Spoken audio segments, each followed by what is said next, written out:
Good afternoon, everyone. Since its founding in the 1940s, White House Council of Economic Advisors has written and delivered a report to Congress on the annual economic report to the President. The 2018 report, which was delivered yesterday, covers the President's economic successes to date and our agenda going forward. To dig into the details, we have with us today Kevin Hassett, the Chairman of the Council of Economic Advisors. Kevin will make a brief statement and answer your questions on the economic report. Then I'll be back to take your questions on the news of the day. So with that, I'll give it to Kevin. Thanks a lot, Raj. And, it's kind of a dark, dreary day, and I heard the White House press corps was a little bit depressed, and so I said, well, let's do some economics and cheer everybody up. Digging around the chairman's office, I noticed that on my bookshelf there was a copy of the first economic report of the President from 1947. And Harry Truman in it said this. He said, "The economic report is an opportunity for national self-examination and self-criticism. It's a challenge to the President and the Congress to determine the causes of whatever problems we face in our economic life and to find the solutions of those problems." And that's what we endeavor to do at the Council of Economic Advisors and what we've endeavored to do with this report that came out yesterday. We briefed the President on it yesterday at 11:30 in the Oval Office, and I encourage you all to read it because it's really a scintillating read. The economic report has 8 chapters. The first chapter is an economic outlook where we project that our policies will create about a 3% growth rate going forward over the next 10 years. Real GDP will be about $2 trillion higher in 2028 because of President Trump's policies. And then each of the chapters after that go into taxes and growth, deregulation, labor market policies, infrastructure investment, enhancing global trade, and innovative policies for America's health. They all basically go into a big literature that looks at how our policies will affect economic growth.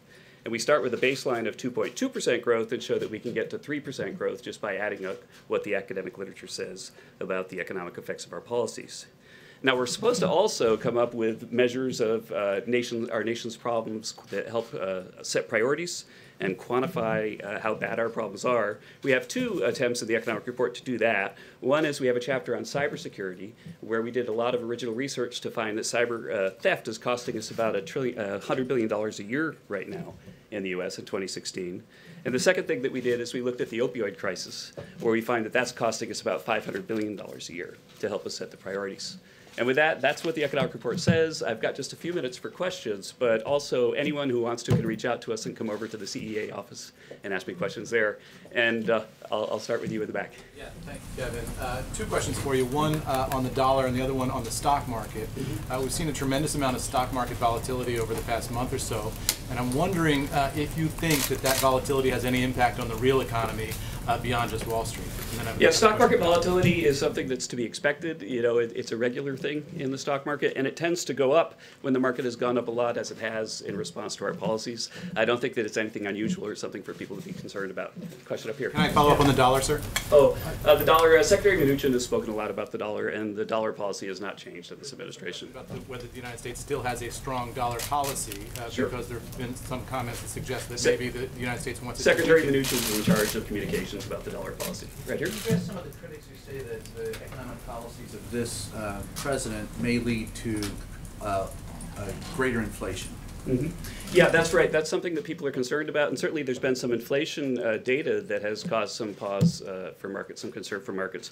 Our view is that most of our policies are going to create growth for the economy on the supply side, and that when the supply side growth comes, then that's actually good for inflation, because if you increase supply, it puts downward pressure on prices. And so we think that we can get the 3% economic growth that we forecast without a big pickup in inflation. In fact, at the CEA, when we model this, we get forward interest rates that are about what the Fed forward guidance is right now. But you cut the, I'm sorry, but you cut taxes, which they, and to stoke, and that's the concern, is that that will stoke the fire for inflation. But yeah, thanks for the question. Well, if you cut the marginal tax rate on investment, then what happens is you get more capital spending, and that increases supply. If we were to do something like have a big cash for clunker program like we did 8 years ago, that would increase demand and cause inflation. Over here in the front, John. Just a question on the stock market as an indicator. The president has often pointed to the rising stock market as evidence of the success of his economic policies and the strength of the economy. If the stock market goes down, should we conclude the reverse? Should we conclude that the president's economic policies are failing and that the economy is not healthy? The stock market is a great forward-looking indicator because the value of the firm is basically the market's assessment of the present value of future earnings after tax or free cash flow. And so, smoothing through the ups and downs, the stock market is a great indicator. But of course, there are going to be big up days and big down days. In the short term, I'm a random walker. There's a big literature on this that your best guess of what the stock market's going to do tomorrow is to flip a coin, and then that'll tell you the answer. But in the long run, economic policy matters. And I think in this regard, the stock market's up probably about 35% since the president was elected. I could run the latest numbers, and that's pretty consistent with what you would expect given all of the positive policy changes that we've made. In particular, cutting the statutory corporate tax rate from 35% to 21%. Well, in the present value of the firm's earnings, there's a 1 minus the tax rate out front. If that goes from 0.65 to 0.79, then that means you should expect equity markets to go up. But equity markets go up and go down. That's the nature of the business. But if we were to see a bear market, come about, we should conclude that there are fundamental problems with the economy, fundamental problems. Sure, if there's a with the bear market president's that's policy. sustained, then that would likely happen because there was a lot of bad news about earnings growth and the state of the economy. And so the stock market is a reasonable indicator of the current state of the economy. It's been going up a lot because of optimism about the president's policies. I'll go to the middle and then I'll come back to the front row in the yellow tie. And I'm sorry, I still don't know everybody's names. That's all right. Thanks a lot, Kevin. Yeah. Have you done any forecasts about what it would mean to the U.S. economy, a net positive, a net negative, if the U.S. is to pull out of the North American Free Trade Agreement? At the CEA, we've done a heck of a lot of analysis to help guide the president's thinking on trade. There are a lot of decisions coming up, and our job is to provide objective analysis of the pluses and minuses of each of the moves that are being considered. That analysis, of course, is confidential and has been shared with the president, and I'm sure can be FOIA'd in the fullness of time, but I can't comment further on that. Give me a top line. Obviously, you can't go into your analysis, but would it be a good thing for the U.S. economy if the U.S. just said, we're done with NAFTA? I would point you to the trade chapter in the economic report of the president. We have a really extensive discussion of trade. And one of the things that surprises me as an economist, or surprised me as an economist as I dug into the details, is how right the president is about trade in the following sense, that our trade deals really are asymmetric, that we charge pretty much no tariff at all on imports into the U.S., but a lot of our trading partners have either high tariffs or high non-tariff barriers. And so even if you look at like the U.S. sales of autos into Korea, then there are a lot of non-tariff barriers that make it so that U.S. firms can't sell there. And so if economists were to sit down and write a trade deal, then it would be 2 or 3 lines. We would say, let's have free trade, right? That's all it would take. Our trade deals are thousands of pages long, and those thousands of pages have often been negotiated by feckless negotiators who have disadvantaged American workers. And I think the president's right to prioritize improving those deals. Up into the front now. What do you project for the labor force participation rate and those marginally attached in the labor force in the next 12 to 24 months? Because the president's identified that, you've identified that as a priority, and Sure, certainly in the those who ERP. spoke on behalf of the tax cuts and tax reform thought that would be something positive in that realm in the next 12 to 24 months. What do you project? Sure. Downward pressure from the retirement of the baby boomers has been a key underlying factor driving down long-run growth. But The labor force participation rate is going down because people are retiring. we have fewer workers, and basically with fewer workers you get less output. And so that's been going on for a while, and we have an extensive analysis of this in the economic report of the president. And our view is that about half of that is the retirement of the baby boomers, and about half of that is bad economic policies that have chased people away from the labor market, including higher marginal tax rates, the high marginal tax rates from the Affordable Care Act, and increase of use of disability and so on. And so there are a lot of reasons why our policies, we think, can have a positive effect. But probably the biggest effect in our forecast is just that we think that wages are going up, and with higher wages, then more and more people will be attracted back into the labor force. You are projecting and you are inviting the American public to look for those numbers to move in a positive direction noticeably in this coming year. Relative to the forecast of the Obama administration, yes. It's still the case that labor force participation is a slight negative in our forecast. You can see that inside the details of the economic report, but it's a much smaller negative than the Obama administration thought, and we think that's because our policies are going to draw people back into the labor force. I'll go back to this thing here. Yes, I just wanted to ask about wealth inequality and the fact that that's been growing for the past few decades. Is that a concern in this administration? Is that something that you want to try and combat? Yeah, I think that Inequality, of course, is a concern for everybody who studies the economy and people in the administration. And inequality skyrocketed very much over the last 8 years, in part because of something that we talked a lot about in the fall when we were discussing the tax reform, and that is that corporate profits were growing at about 11% rate per year during the Obama administration, while real wages were dropping about 0.4% a year. And so inequality increased a lot because people who owned equities saw their wealth go up, but people who just basically lived on their paychecks saw their wages go down. We think that that happened in part because we were chasing all of the corporate activity overseas, and that our wealth was more or less creating jobs for Irishmen, not for Americans. And the corporate tax bill has addressed that, and we would expect that there'd be big wage increases, which you've already seen. There have been announcements of we're going in on almost 5 million people have received pay raises this year because of the tax bill, and we think what that's going to do is reduce inequality. Now, Roger, do I have time for a couple more questions? Yeah. Okay, yeah. Okay, so I'll go right here, row 2. Yeah, so on that wage increase, AP was reporting this week on a Morgan Stanley survey of stock analysts who were looking at how companies are spending their tax savings. And it said 13% was going to workers, 17% to capital spending, and 43% to dividends and buybacks, that is, shareholders. Your model was that a much higher percentage was ultimately going to wind up in the pocketbooks. Sure, and it will, yeah. So what are the stock analysts missing there? Well, the thing that you have to remember is that we're starting out with trillions of dollars that were parked overseas, and that trillions of dollars, those monies are coming home right now, and that's a one-time adjustment. And a lot of firms are taking that money and they're paying bonuses, but they're also doing things like increasing dividends and doing share buybacks, which sometimes happens when firms find money. And so with that money coming back, then right now we're going to have an adjustment where you see probably more dividends and share buybacks than wage increases, because that's cumulative past earnings. But going forward, we're going to see a lot of capital formation and wage growth, and that's where, basically we said 3 to 5 years you'll get the $4,000 number. Right now, about almost 5 million people have had a $1,000 pay raise already. Share buybacks have gone up a lot, but that's basically based on the trillions of dollars that used to be parked overseas but have been brought home and put to work here. I'll ask a last question in the far back. Thanks, Kevin, and a couple for you at that, if you don't mind.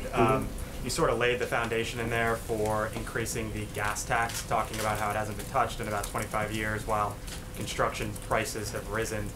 How realistic is it that there could be a hike in the gas tax? That's question one. And then question two, when you look at the chart of GDP growth over 10 years, it's essentially above, at, below 3%. But when you look at past tax cuts, Reagan, JFK, and even what this president has talked about, maybe 4 or 5%, why only at 3%? Okay, sure. Well, let's start with the gas tax. That in the economic report, we have a chapter on infrastructure, and we talk about what a 21st century financing mechanism might look like for infrastructure, and talk about the challenges for the current organization that are presented by innovation. And you could imagine, for example, the thought experiment: suppose that everybody in this room, everybody in all of society had an electric car. If we're all driving around in Teslas, then how is the gas tax going to pay to fix the potholes? Because there's no one using gasoline anymore. And so as we approach the 21st century, the president has a very ambitious infrastructure agenda, and he's basically instructed everybody to think creatively about how are we going to finance that, and to make sure that the thing is legislated, becomes law, and that all of the possible tools are on the table. As for why we didn't go to 4 or 5% growth, I think that you can go, and I think our economic report is extremely transparent. You can see that we get a 2.2% baseline growth forecast out of one of the best, most reliable time series models in the literature. And then we have a chapter on each of the president's policy objectives, and we talk about what the economic growth you ought to expect out of that is.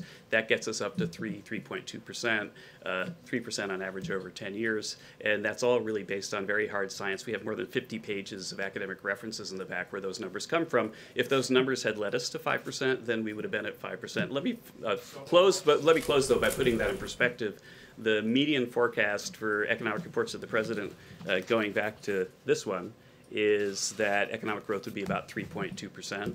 And so we're a little bit below the median. The economic growth forecast for the Obama administration in the first 4 years was that it would be about 3.2%. They were right on the median that we inherited all the way back from Harry Truman. But then what happened was at the end of their administration, because we kept having low growth years after low growth years, they on average overestimated growth over those 8 years by 1.2%. Then they finally came up with a story for why we should expect low growth forever. We at the CEA and in this White House don't accept that there's a new normal. We think that if you read the economic report of the president, you're going to see that there's a very strong case to be made that we can just go back to normal and stop modifying the word normal when we think about the economy. Do you not expect potentially 4% growth or higher at some point down the line? Is that aggressive? The president and I have talked about this, and it's one of those things about if you think about what a 3% year looks like, a 3% year is never 3, 3, 3, 3, 3. A 3% year is 4, 2, 4, 2. And so I think that the odds over the next few years having some quarters where we have growth that's in excess of 3 are probably pretty high given the very ambitious policy agenda that's already partially enacted. And with that, I guess Raj has told me I have to go, and thank you so much for your attention. It's an honor to be here again. There's no fear you have at all of a recession anywhere in the foreseeable future. Oh, I think economists are always attentive to developments and wary of exogenous factors that we can't anticipate. I think the unconditional odds of recession are something that people who study this, like Jim Stock at Harvard, talk about. But right now, there's so much momentum in this economy that we're heading into a Q1 with 3 quarters in a row that average about 3%. Our models suggest that the first quarter should be a little bit above that because there was an inventory drag in the fourth quarter that should offset in Q1. And so right now, we're looking at an economy that's about as solid and as good as we've seen since before the financial crisis. Thank you very much. No inflation.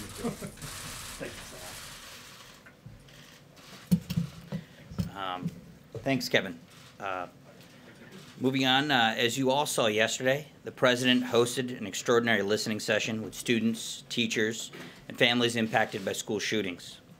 It was an emotionally, incredibly constructive conversation. It included many perspectives and very different opinions.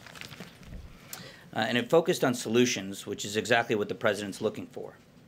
As the president tweeted yesterday, "I'll always remember the time I spent today with courageous students, teachers, and families. So much love in the midst of so much pain. We must not let them down. We must keep our children safe." Today, that conversation continued with local leaders.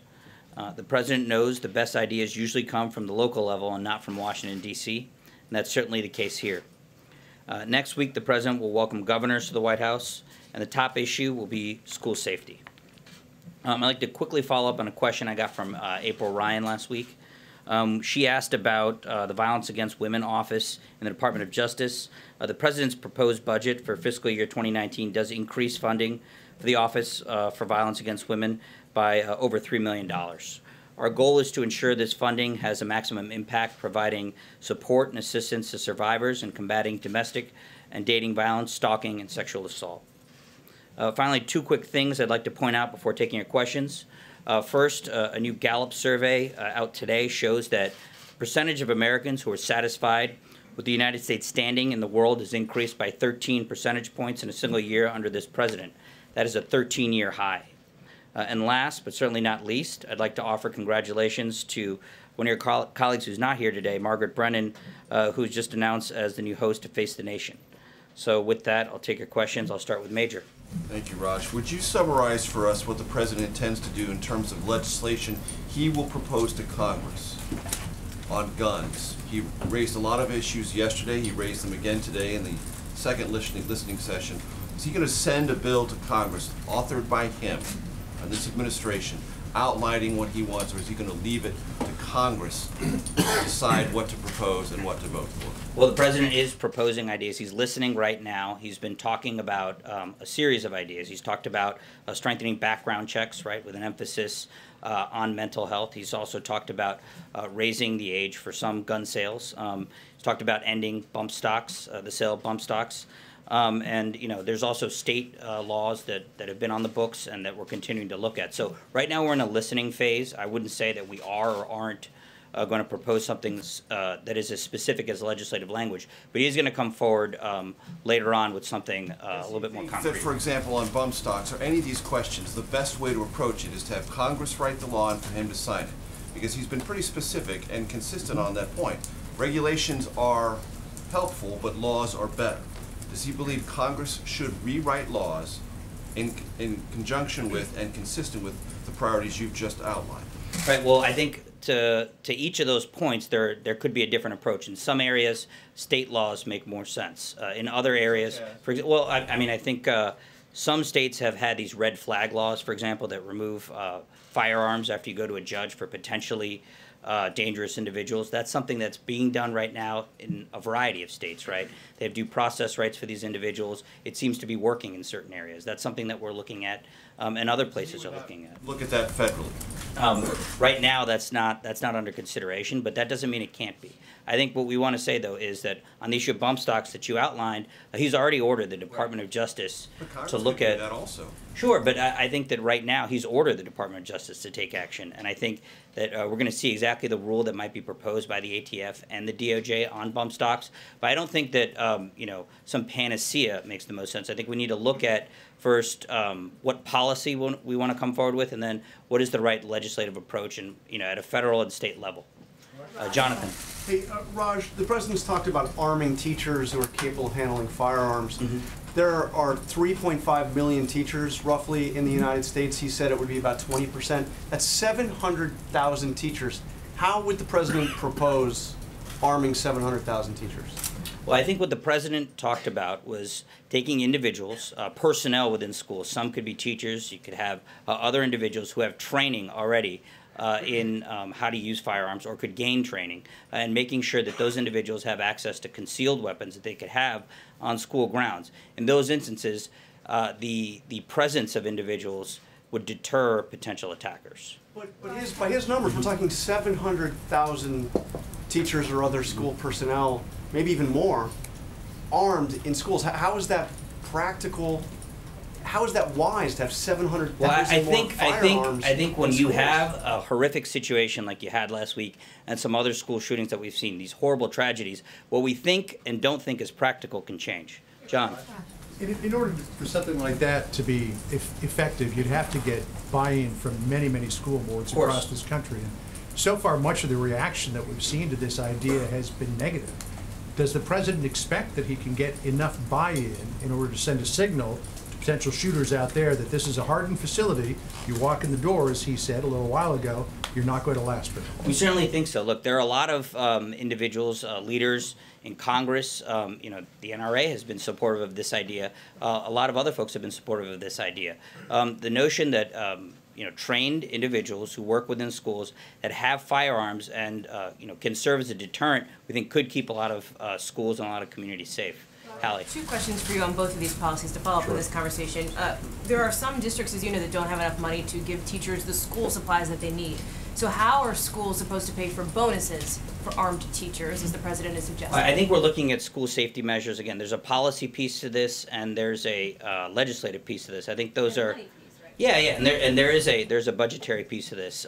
I think that if we find the policy solutions that make the most sense, that we can get buy-in for, we'll figure out the rest of these other pieces that you outlined. Yeah. No, is on the proposal that he talked about yesterday and today of raising the age limit to purchase, as he said today, any weapon, you have to be 21 to do it. The NRA has come out as recently as last night and said they oppose that. The president said today he doesn't expect to have to go up against the NRA, but this is clearly an instance where the president holds one position, the NRA holds a different position.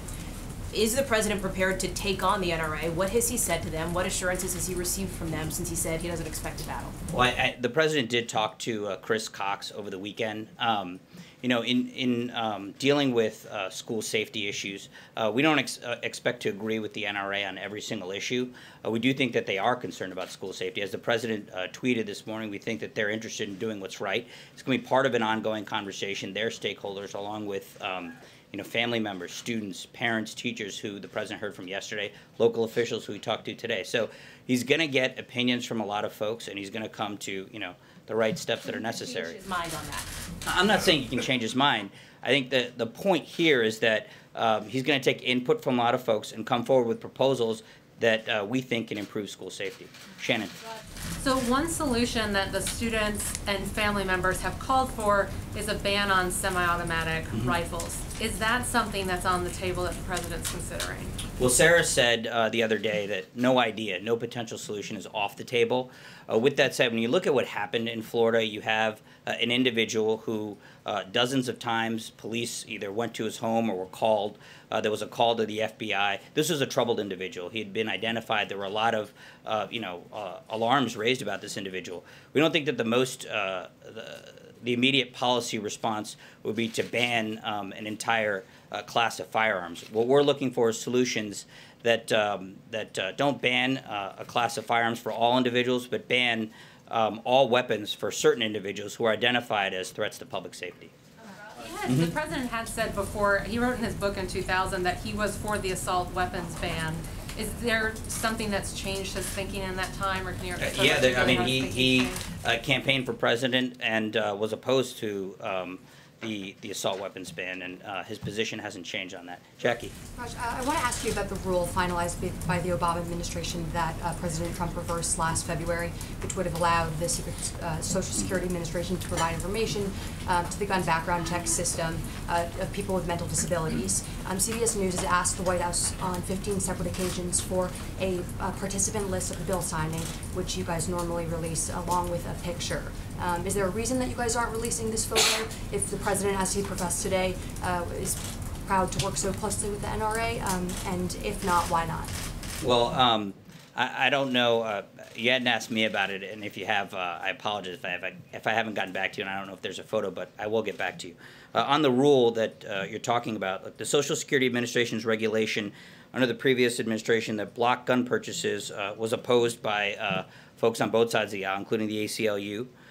We need actual solutions that will secure our schools and prevent future shootings. We don't think that taking away Second Amendment rights from people who essentially have trouble with their checkbooks is the right solution. And then I just want to follow up. You've been saying the president's doing a lot of listening.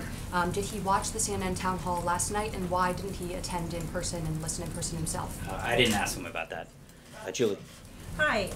How many White House officials are in danger of losing their security clearances under General Kelly's plan tomorrow? I can't get into the specifics regarding individual security clearances or numbers or kind of what you're asking me, but I can say, the memo did outline a series of reforms that, in the wake of the situation involving Rob Porter, that we can do to ensure that the security clearance process is tightened up, interim clearances are tightened up. That's actually some of these things the Chief of Staff had taken action on months ago, but these are steps that are going to apply to all White House officials. You can't give us even numbers, though, when it goes into effect tomorrow? No, I can't why get not? into it. Why couldn't we at least evaluate, and the public evaluate, how meaningful this change has been? Again, the memo outlines in pretty specific detail how the security clearance process is going to work moving forward and how it's implemented on Friday, and beyond that I can't go further. Non-nuclear. Pamela. You keep saying that you're in the phase of listening to people's ideas, but just specifically, how can you assure the American people that these ideas will turn into concrete action? Well, I think the president already has them. You saw him for nearly an hour yesterday listen to individuals and take in quite a bit of input from, from people who are frustrated, who are struggling, who are angry.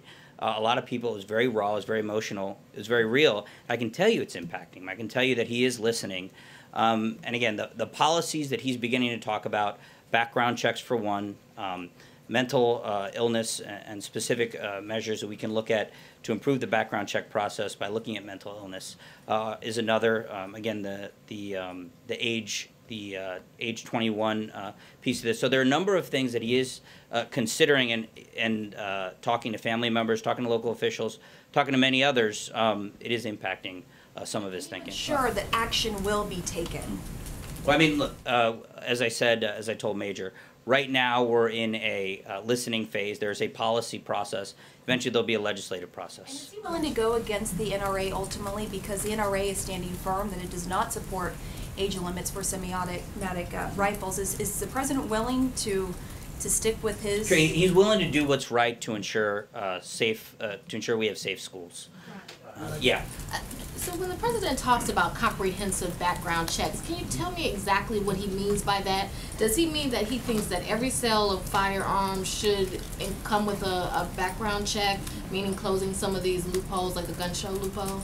Well, the things that he has talked about are specifically a focus on mental illness, to ensure that in a number of states, I mentioned red flag laws, there are other potential court orders that can be brought into the process, and also ensuring that everybody who engages in a background check has all the information available that we're putting into the system. So more accurate information, more current information from more sources. But it wouldn't be for all sales, so you. Again, I wouldn't rule anything out, but right now that's the most immediate thing under consideration. Julie?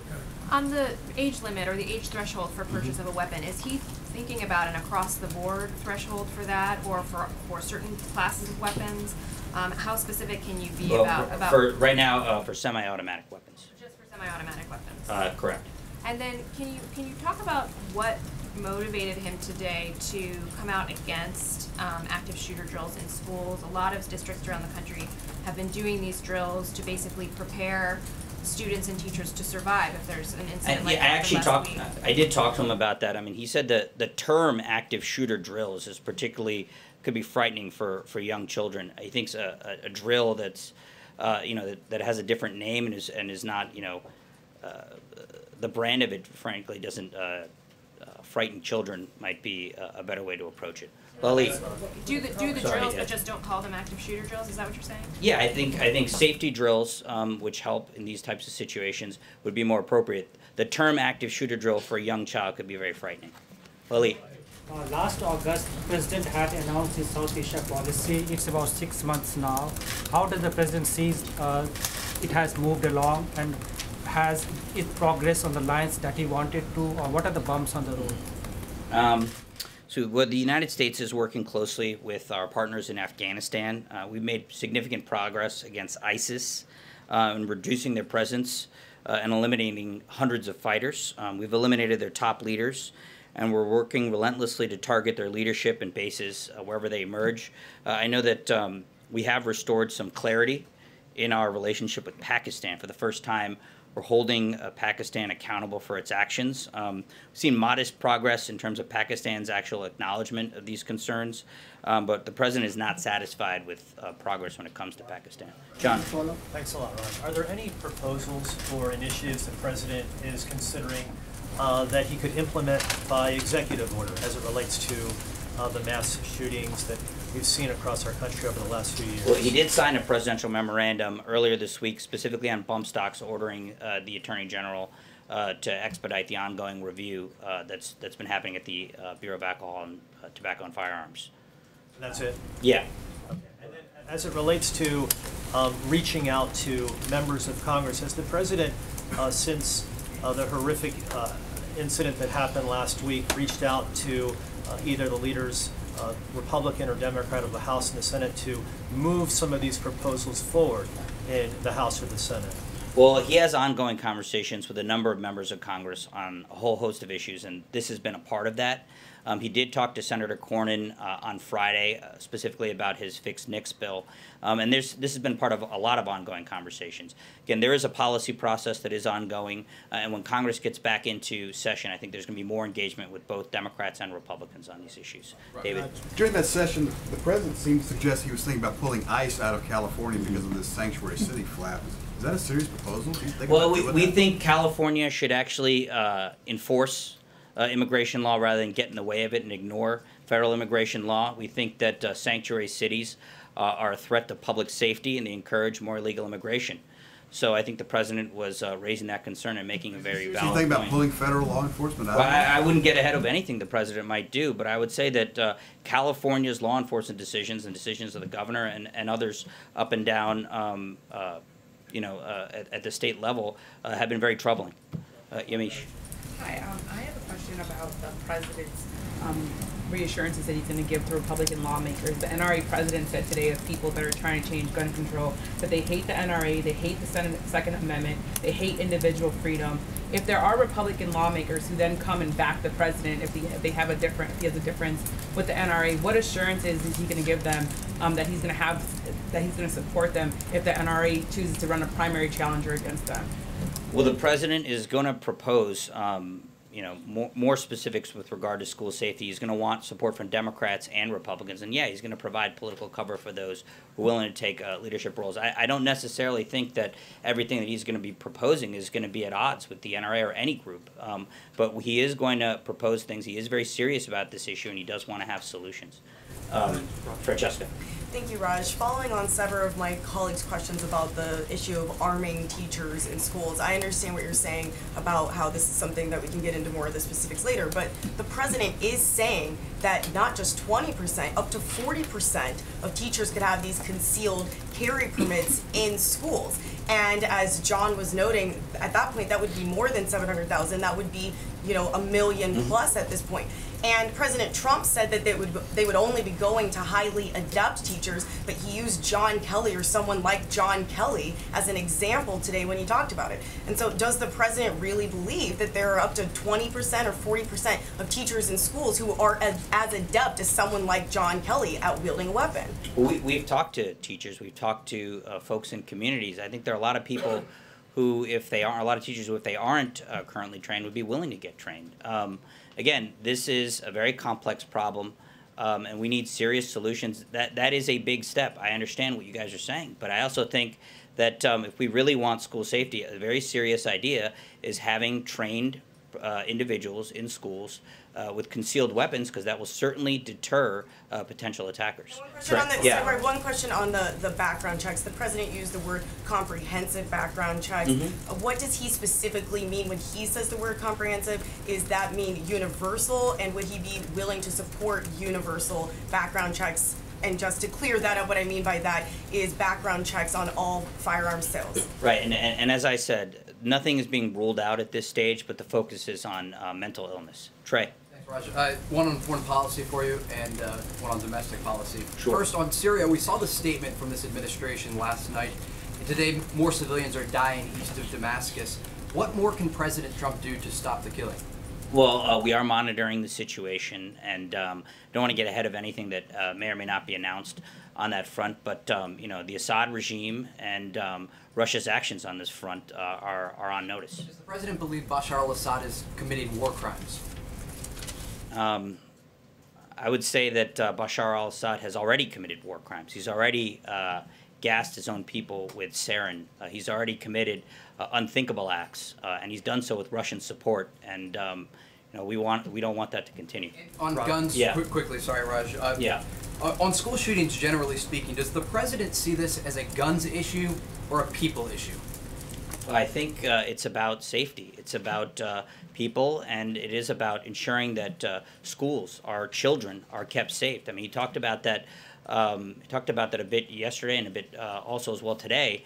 You know, you have a situation right now where in a lot of communities, banks, local bank branches, stadiums where people go to watch a sporting event are a lot more secure and a lot safer than schools are, and that doesn't really seem to make a lot of sense. You know, anybody who's feeling threatened or can afford it, whether it's a celebrity or politicians, they have armed guards, they have security details, they have people who are able to protect them with firearms, and that's one of the issues that he's raising. Raj, thank you. When you look at past school shootings that most Americans can recite at this point, Columbine, the shooters in that case used handguns and a sawed-off shotgun. Sandy Hook, the shooter used a handgun and a type of AR-15. Stoneman Douglas the other day, an AR-15. When the president is talking about teachers being armed with guns in classrooms, is he talking about being armed with handguns? Is he talking about being armed with AR-15s? Is he talking about being armed potentially with shotguns? What exactly is he talking about here? Well, I haven't asked him about that. I would say concealed weapons, you know, are of a certain variety. And just to pick back up on Hallie and John and that 700,000 number, if you give these people bonuses, say $1,000, you're talking about $700 million potentially. Maybe it's north of $1 billion, maybe it's less than that. In any event, it's a lot of money. Would the federal government pay for something like this? Do you expect the state and local municipalities to pay for this? The policy hasn't been fleshed out, but I mean, do we really think that that's too much to pay for school safety? Charlie. You mentioned that the president spoke with NRA's Chris Cox over the weekend. Did he specifically discuss this idea of raising the legal age to purchase a rifle to 21, or was this subject not discussed? I'll have to get back to you on that. John. Real quick second question, if I could. It's all right. It's all right. I only had one. Everybody else did too. Adam Schiff says that he'd like to get his Democratic memo out this week. He sent it to the FBI for redactions. If it comes back to the White House with the appropriate redactions, will you expedite its release? I know that the House Intelligence Committee, the minority, has been in touch with the FBI, and they've been going back and forth about that. Yeah, once it meets the FBI's standards for ensuring that law enforcement sensitive and sources and methods are protected, we would support its release. Yeah, just another subject. Last week, the president's personal lawyer acknowledged giving a $130,000 payment to Stormy Daniels. Is the president aware that his lawyer paid that kind of money to a porn star to buy her silence? Does he approve of that? I haven't asked him about it, but that matter has been asked and answered in the past. Not since he acknowledged this. Yeah. He acknowledged this last week. This is the first time we've had a chance to ask about it. So can you go back and we find out if the president approves of the fact? Yeah, I haven't asked him about that. Will you ask him about that? I haven't asked him about it. But will you ask him about it, Rob? I'll get back to you. Ken. Police in Israel said last week that they have sufficient evidence to charge Prime Minister Netanyahu with bribery charges. Does the president believe that the Prime Minister is innocent, and does he have any concern that this legal issue could affect the peace process? Well, that's an internal Israeli matter, and I'm not going to comment on it. Thanks a lot, guys.